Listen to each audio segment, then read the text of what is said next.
Plusieurs points ont constitué la trame d'échange entre les parties prenantes de ce dialogue social initié par le membre du gouvernement, à savoir la régularisation immédiate des situations administratives, le statut des enseignants non doctorants recrutés dans les établissements supérieurs et le retrait immédiat de l'arrêté numéro 0051 relatif aux nouvelles modalités de recrutement.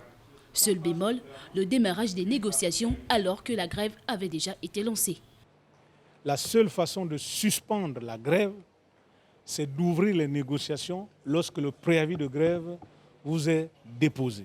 Donc quand la grève est déclenchée, maintenant c'est des résultats probants qui sont exigés pour pouvoir apprécier et de suspendre la grève. Aujourd'hui, on ne peut pas déjà parler de la suspension de la grève. Et puis, qui dit suspension de la grève, dit Assemblée générale. N'empêche que pour tenter de sortir de cette crise, plusieurs paramètres sont loin d'être négligeables. Vous savez que l'organisation du SNEC est un peu complexe. Il y a le SNEC national, il y a le SNEC UOB, il y a le SNEC USTM. Au moment où le SNEC national est en grève, le SNEC UOB a suspendu son mouvement de grève. Donc, vous voyez que la situation n'est pas aussi simple que ça. Mais qu'à cela ne tienne, nous avons esquissé des pistes de solutions et vous savez bien que le SNEC UOB a suspendu sa grève.